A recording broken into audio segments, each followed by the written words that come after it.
चौपाल देखने वाला सबला दर्शका ने राम राम सा भाई। आज की चौपाल में आप चर्चा कर रहे हैं डिजिटल इंडिया और साइबर सुरक्षा का बारे में। जे कि आपने सबको पता है कि सूचना की क्रांति चल रही है, यानी इंफॉर्मेशन टेक्नोलॉजी को युग आ गयो है। डिजिटल इंडिया की ओर आप अग्रसर हैं। जो भी नई चीज़ आवे हैं बीका फ़ायदा तो बहुत हुए हैं, लेकिन बीके साथ साथ नुकसान भी बहुत हैं। हम बीका फ़ायदा की तरफ जाकर आपनो नुकसान भी कर लें, क्योंकि आप सावधानी नहीं बरता हाँ। जै कि भारत समेत में पूरी दुनिया में आजकल बहुत सारा फ्रॉड साइबर फ्रॉड के तरीके से हो रहा है कि आपने अगर छोटी सी भी गलती की, आपने कोई भी इंफॉर्मेशन आपने कोई के साथ शेयर कर दी, कोई OTP शेयर कर दियो, तो आपके साथ बहुत बड़ो फ्रॉड हो सके है। आपका खाता में से बहुत बड़ी रकम जा सके है, या फिर आपका प्रोफाइल के साथ कोई छेड़खानी हो सके है। इसे आप किया बच सका हाँ। इसे बचवा के लिए आपने सावधान होबा की जरूरत है। ई के बारे में आपने जानकारी होनी चाहिए। और आज की चौपाल में आप ई पर ही चर्चा करांगा। और चर्चा करवा के लिए मैं आमंत्रित किया है राजीव गुजराल साहब ने, जो कि वरिष्ठ परियोजना निर्देशक हैं सूचना प्रौद्योगिकी एवं संचार विभाग से। राजीव जी था को बहुत बहुत स्वागत है। जी हाँ, कि आज की चर्चा आप कर रहे हैं चौपाल में डिजिटल इंडिया और साइबर सुरक्षा का बारे में। तो आपसे सबसे पहला सवाल आप यही पूछना चाहवा हाँ कि भाई डिजिटल इंडिया प्रोग्राम जो है वो काई है, इन्हें आम भाषा में आप अपना दर्शकों ने क्या समझा सका? देखिए, डिजिटल इंडिया प्रोग्राम जो है ये भारत सरकार की एक बहुत महत्वपूर्ण योजना है, जिसको 2006 में राष्ट्रीय ई गवर्नेंस परियोजना के नाम से लागू किया गया था। योजना लागू करने के पीछे जो प्रमुख उद्देश्य था वो था भारत के प्रत्येक नागरिक का डिजिटल सशक्तिकरण हो और भारत को एक ज्ञान आधारित अर्थव्यवस्था बनाना। इन मुख्य उद्देश्यों के साथ इस परियोजना को शुरू किया गया था।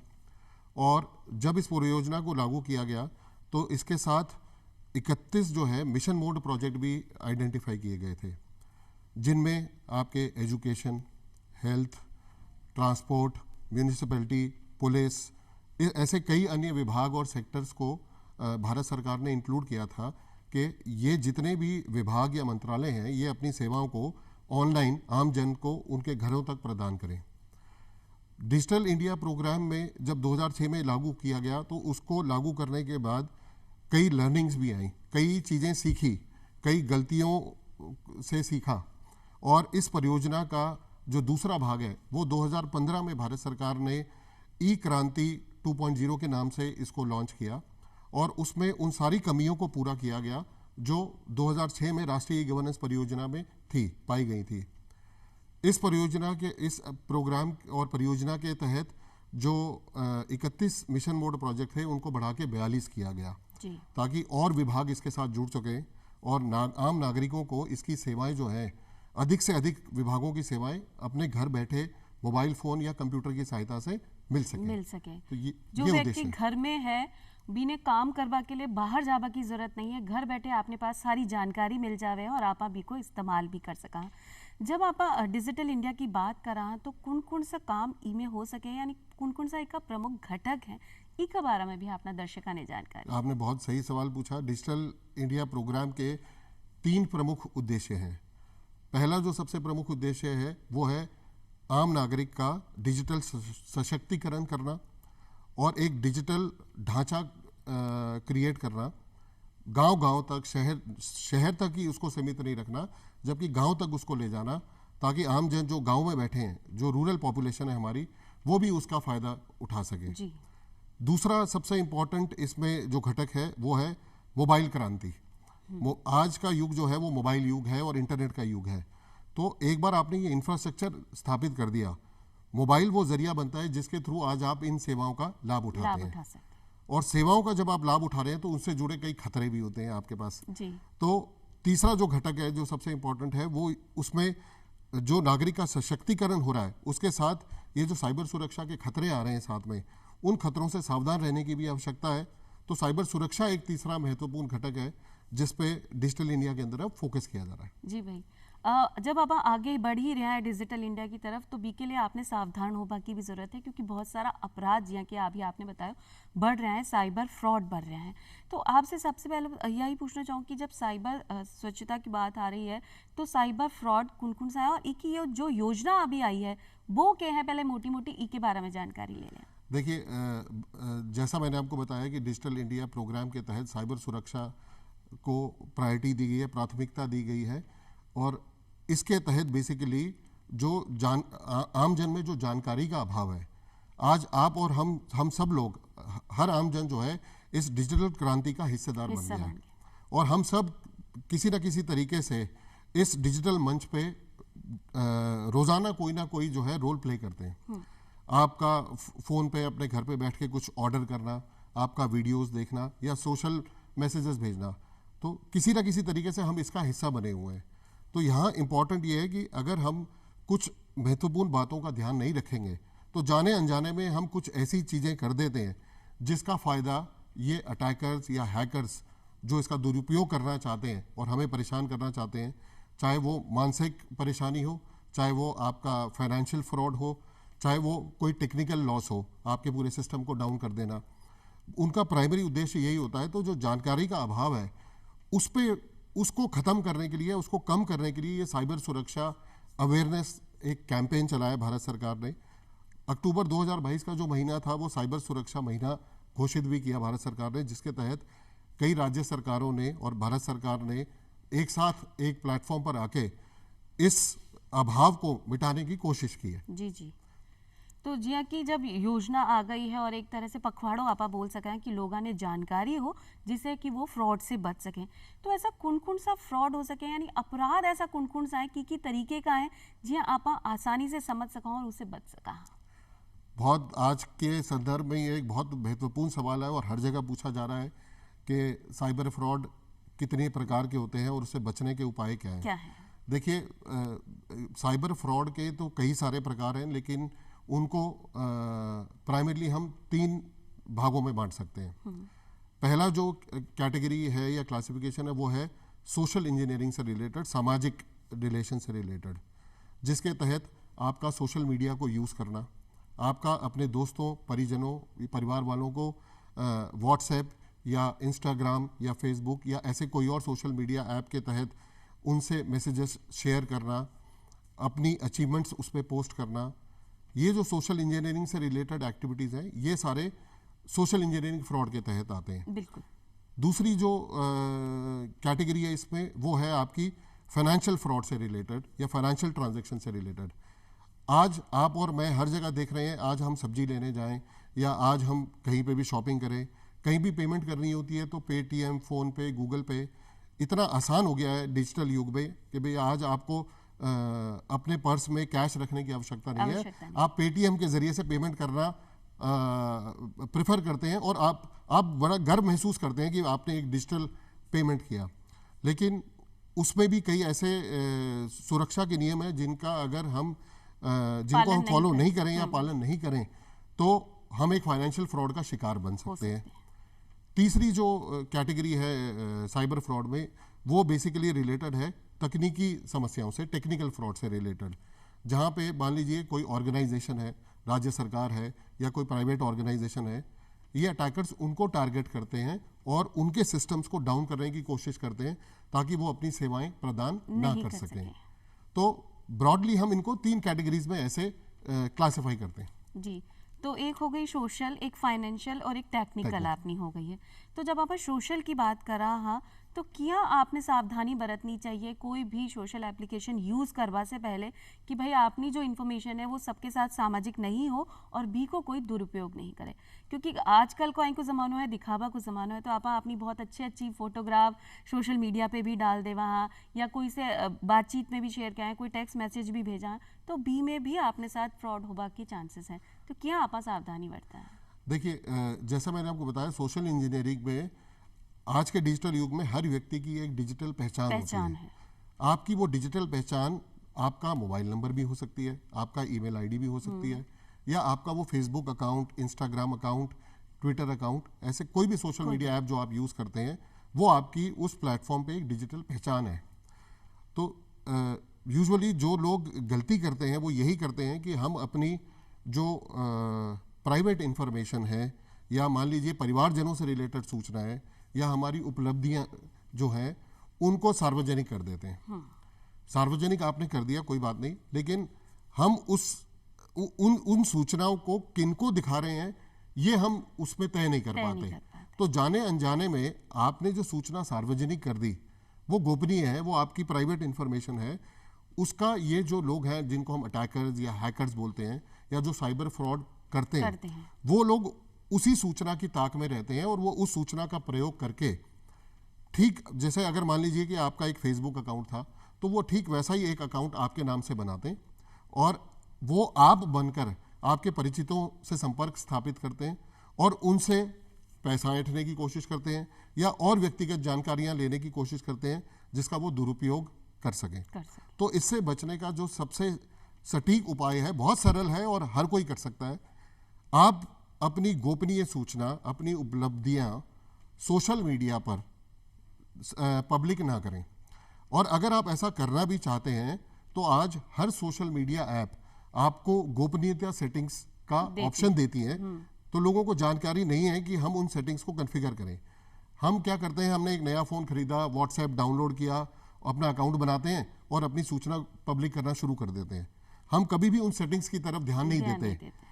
आज आप कोई भी ऐप ले लीजिए जो सोशल इंजीनियरिंग से रिलेटेड है, हर ऐप में ये प्रावधान है कि आप अपनी गोपनीयता सेटिंग सेट कर सकें और ये तय कर सकें आप अपनी कौन सी सूचना किस व्यक्ति के साथ शेयर करना चाहते हैं जी। तो मेरा सबको ये सुझाव है और ये निवेदन भी है कि आप अपनी पर्सनल इंफॉर्मेशन पब्लिक ना करें जहाँ तक संभव हो, लेकिन अगर आप पब्लिक कर रहे हैं तो उस ऐप में आप प्राइवेट सेटिंग्स में जाकर आप वो सेटिंग्स कॉन्फ़िगर कर दीजिए कि कौन कौन आपकी उस सूचना को देख सकता है जी। और एक बहुत सही तरीका है कि आप अपनी जो जानकारी है वो कुन्ने देनो जावा, बस उन्हें ही सेलेक्ट करो, बाकी सब व्यक्ति ने देवा की जरूरत नहीं है अगर आपने सुरक्षित रहना है। तो जब आप फाइनेंशियली फ्रॉड की बात करा तो कई बार आप ऑनलाइन शॉपिंग भी कर ले वहाँ, या अपना खाता से कोई और का खाता में भी ट्रांसफ़र कर दे वहाँ अमाउंट। तो ऐसे में आपने क्या सावधानी रखनी चाहिए, क्योंकि आजकल अचानक से आपके पास एक मैसेज आवे है कि भाई आपका खाता में से इतने रकम चली गई है कोई और का अकाउंट में, जबकि आपने ट्रांजैक्शन नहीं की है। ऐसे में कई सावधानी आप बरता? देखिए, फाइनेंशियल फ्रॉड आज बहुत कॉमन है। आप डेली रोज़ाना समाचार पत्रिकाओं में, इंटरनेट पर पढ़ते हैं कि आज क्रेडिट कार्ड से पैसा निकल गया, बैंक खाते से पैसा निकल गया। लेकिन हमें ये समझना बहुत ज़रूरी है कि ऐसा हुआ क्यों। इसका जो प्राइमरी कारण है बेसिकली वो आपकी सोशल इंजीनियरिंग ही था। अगर आपने अपनी गोपनीय सूचना पब्लिक नहीं की होती तो कोई व्यक्ति आपकी डिजिटल पहचान पकड़कर आप तक नहीं पहुंच सकता था। अब क्योंकि आपने जानकारी के अभाव में जाने अनजाने में ऐसा कर दिया, तो अब डिजिटल दुनिया में आपकी पहचान उस अटैकर के पास है और वो उस सूचना को यूज करके अब आपको SMS भेजेगा कि भाई आपकी लॉटरी लग गई है, या आपने रिसेंटली बिजली का बिल जमा कराया लेकिन वो बिजली का बिल सरकारी खाते में नहीं जमा हो पाया, आपने अपना क्रेडिट कार्ड का बिल जमा कराया लेकिन किसी तकनीकी कमी की वजह से वो क्रेडिट कार्ड का बिल हम आपके खाते में नहीं जोड़ पाए। जी। तो मैं आपकी सहायता फ़ोन पे करना चाहता हूँ और ताकि आपकी ये समस्या का समाधान हो जाए। इस तरह से वो आपको लुभावने की कोशिश करेंगे, SMS के ज़रिए, व्हाट्सएप के ज़रिए और ईमेल के ज़रिए। हम उन मैसेजेस में जानकारी के अभाव में जाने अनजाने में क्लिक कर देते हैं या उस नंबर पर कॉल कर देते हैं, क्योंकि हमें ये डर होता है कि अभी तो बिजली का बिल जमा कराया था, अभी तो क्रेडिट कार्ड का बिल जमा कराया था, तो वो जमा क्यों नहीं हुआ। तो वो उसके बेसिकली छलावे में आ जाते हैं और कॉल बैक कर लेते हैं, या अगर वो कोई सूचना मांग रहा है तो वो सूचना SMS या व्हाट्सएप से भेज देते हैं। जैसे ही आप ऐसा करते हैं वो आपसे संपर्क स्थापित करता है और संपर्क स्थापित करने के बाद वो आपको अपने फ़ोन में या तो कोई QR कोड भेजेगा और आपसे ये रिक्वेस्ट करेगा कि आप पेटीएम या फ़ोनपे से उस QR कोड को स्कैन करें जिससे वो आपके बैंक अकाउंट को वेरीफाई कर ले। वो ऐसे आपको लुभावने की कोशिश करेगा, लेकिन हमें ऐसा कतई ही नहीं करना है। ऐसा कोई भी मैसेज, या चाहे आपको SMS के ज़रिए मिला हो, व्हाट्सएप के ज़रिए मिला हो या आपको ईमेल के ज़रिए मिला हो, जो आपसे आपके बैंक अकाउंट या आपके रिसेंट बिल भुगतान के बारे में कोई जानकारी दे रहा हो, जब तक वो आपके बैंक या उसी संस्था से नहीं आया है तब तक उस पर हम रिएक्ट ना करें। वो अगर आप रिएक्ट करते हैं तो आप फाइनेंशियल फ्रॉड का शिकार हो जाते हैं। तो ये जो डेली हम समाचार पत्रिकाओं में ये पढ़ रहे हैं कि आज इसके खाते से पैसा निकल गया, उसकी मोडस ऑपरेंडी बिल्कुल यही होती है कि वो अनजाने में उस आए हुए मैसेज पे रिएक्ट कर देते हैं और उससे संपर्क स्थापित करते हैं। वो व्यक्ति इनको या तो क्यूआर कोड भेजता है या कोई लिंक, और हम उस पर क्लिक करते हैं। क्लिक करते ही हमारा पेटीएम जिस बैंक अकाउंट से लिंक्ड होता है उस खाते से वो पैसा निकल जाता है। तो इस तरह का खतरा भी आपने साथ हो सके हैं कि भाई खतरा की घंटी है, आप समझ जाओ जब तक आपके पास सही बैंक से ही मैसेज नहीं आए हुए हैं या आपकी जानकारी वाला नंबर से मैसेज नहीं आया है, तब तक भी को आपने रिप्लाई नहीं करना है। एक चीज आपने और बताई, टेक्निकल फ्रॉड, वो कहीं है और वो क्या तरीका का हो सका है? देखिए, टेक्निकल फ्रॉड सबसे कॉम्प्लेक्स और सबसे मास लेवल पे होता है, और इसका जो टारगेट होते हैं प्राइमरीली वो स्मॉल मीडियम ऑर्गेनाइजेशन, उद्योग, सरकारी संस्थाएं, सरकारी विभाग, बैंक्स, एयरपोर्ट्स, अस्पताल, आज तो कॉलेज और स्कूल्स भी इसका टारगेट है।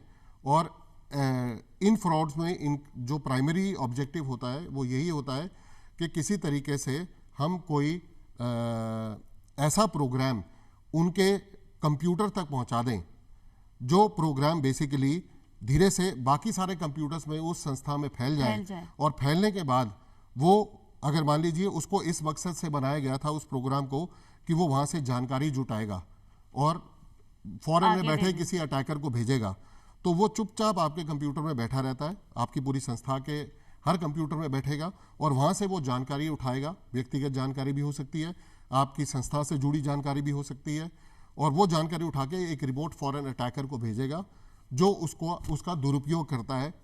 दूसरी जो तकनीक यूज़ हो रही है टेक्निकल फ्रॉड में वो ये कि इस तरह के प्रोग्राम को आपके सिस्टम में कॉपी करने के बाद वो किसी तरीके से ये कोशिश करते हैं कि ये संस्था वो सेवा न प्रदान कर पाए। मतलब पूरा रिसेंटली आपने पढ़ा होगा अखबार में कि यूनाइटेड स्टेट्स के सारे एयरपोर्ट एक साथ डाउन हो गए।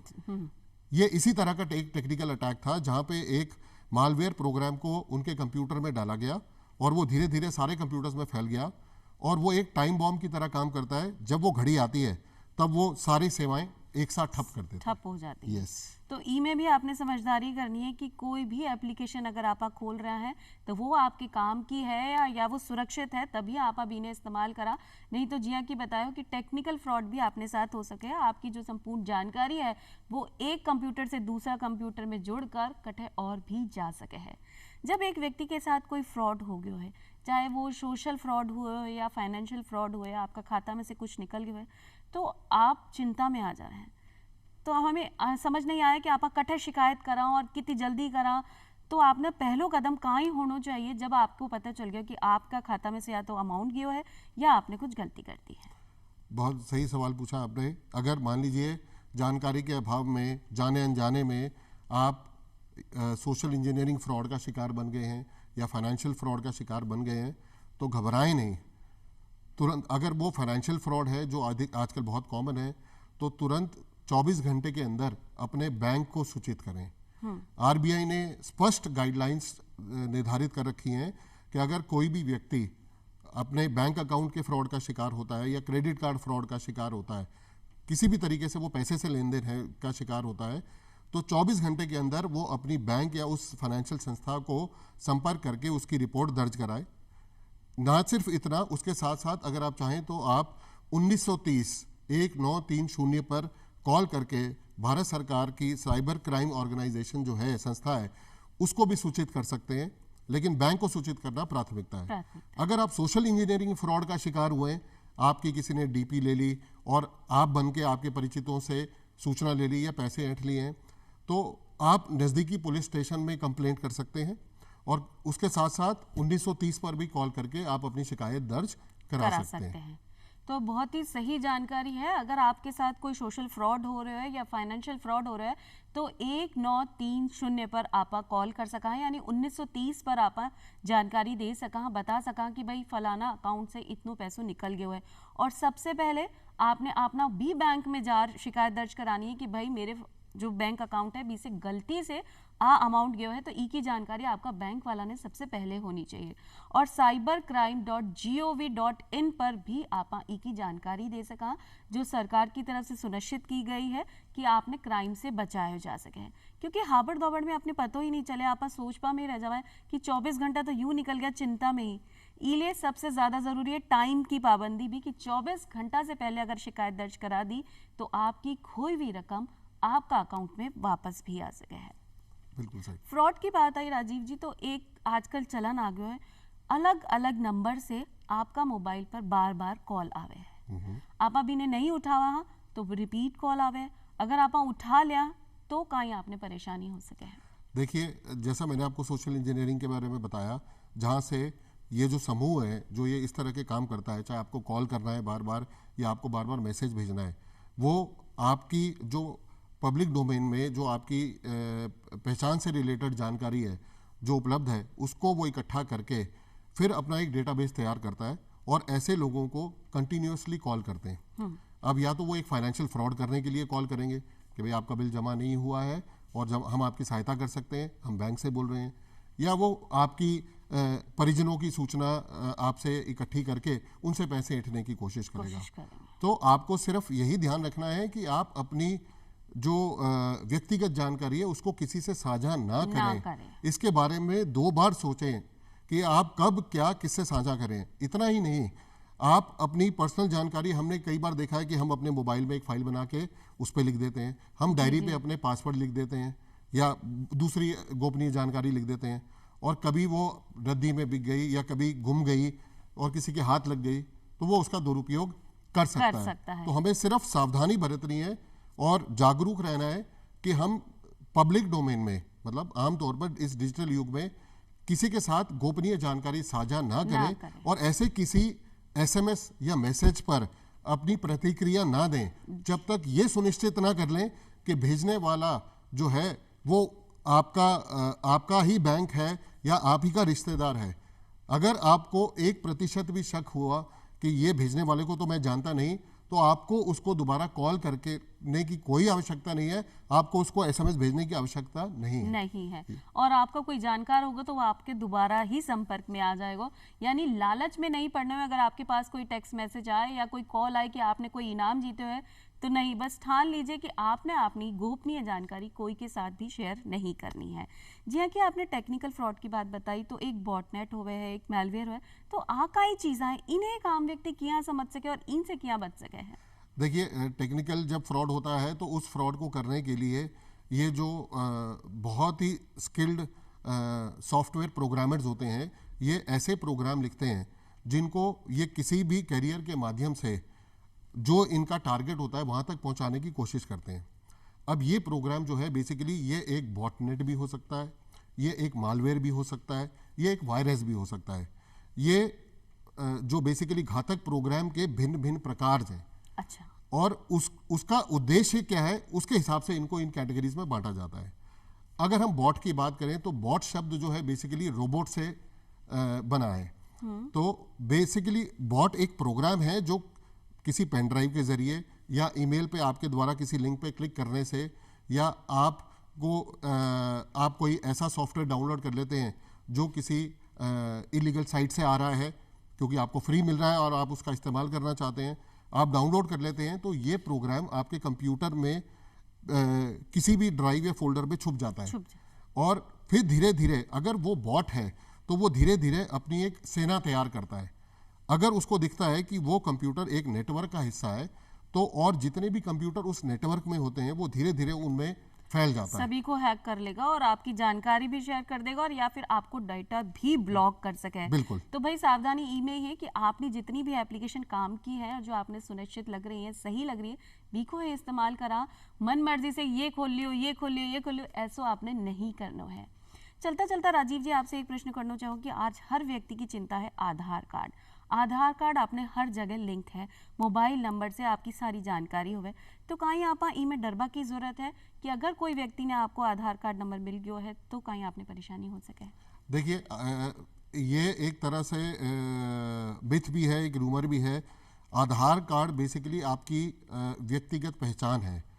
भारत में जैसे दूसरे देशों में हर व्यक्ति को एक यूनिक आइडेंटिटी दी जाती है। भारत में उसी को हम आधार बोलते हैं। जी। आपका जो आधार कार्ड है बेसिकली वो आपका आईडी कार्ड है। और यूजुअली गलती जो लोग करते हैं वो ये करते हैं कि कोई नया क्रेडिट कार्ड बनाना है, कोई लाइसेंस बनाना है, तो जो एजेंट्स होते हैं या जो रिप्रेजेंटेटिव्स होते हैं वो आधार कार्ड की कॉपी मांगते हैं आपसे। तो बेसिकली वो अपना समय बचाने के लिए आपको ये बोलेंगे कि आप अपने आधार कार्ड की कॉपी हमें व्हाट्सएप कर दीजिए और हम आपके बिहाफ पे फॉर्म भर देंगे। और जो लोग बेसिकली कम पढ़े लिखे हैं या गांव में हैं वो देखते हैं कि भाई कौन फॉर्म भरेगा, हम इसको अपनी कॉपी फोटो खींच के व्हाट्सएप कर देते हैं और ये जो है हमारे बिहाफ पे फॉर्म भर देगा। ये सबसे गलत हो रहा है और इसी का दुरुपयोग हो रहा है। लेकिन ये भी एक सच है कि अगर कोई व्यक्ति आपका आधार कार्ड ले लेता है तो वो उसकी फोटोकॉपी करके आप बन के कोई सेवा ले सकता है, वो डुप्लीकेट सिम निकालने की कोशिश कर सकता है। लेकिन धीरे धीरे इन सब संस्थाओं में भी ये जागरूकता आ गई है, तो उन्होंने और कड़े नियम बना दिए हैं कि अगर सिर्फ मैं आधार कार्ड की कॉपी ले जाऊं तो भी मैं आपके नाम से सिम नहीं इशू करा सकता, मैं खाता नहीं खुलवा सकता। उसमें ओटीपी मैकेनिज्म शुरू कर दिया गया है। आधार कार्ड पे किसी का मोबाइल नंबर नहीं होता, इसलिए आधार कार्ड से कोई आपका मोबाइल नंबर पता नहीं कर सकता। और उसका सिर्फ दुरुपयोग यही हो सकता है कि उस कागज़ की फोटोकॉपी ली है और मैं कहीं पे अपना आईडी प्रूफ देने के लिए उसको यूज़ कर सकता हूँ। मैं आप बनकर वो आईडी प्रूफ जमा करा सकता हूँ, इस्तेमाल कर सकता हूँ। Yes. लेकिन जानकारी जो आपकी व्यक्तिगत है वो आ व्यक्ति तक नहीं पहुंच नहीं सके है। जाएगी। तो आप ई बात के लिए तो निश्चिंत रहो कि आधार कार्ड के जरिए आपकी कोई जानकारी जा सके, लेकिन आपने सतर्क रहबा की जरूरत है। तभी आप सावधान अगर हैं तो ही सुरक्षित रह सकें, क्योंकि अगर आपने जेब हल्की नहीं करनी है, आपके साथ धोखाधड़ी नहीं होनी चाहिए, तो आपने सावधान रहने की जरूरत है। राजीव जी थे आया और इतनी चोखी जानकारी साइबर सुरक्षा और डिजिटल इंडिया के बारे में दी। बी के लिए थाने बहुत बहुत धन्यवाद। और आज मैं चला हाँ फिर मिलांगा एक नई जानकारी के साथ। तब तक सतर्क रहिए, सुरक्षित रहिए। राम राम सा।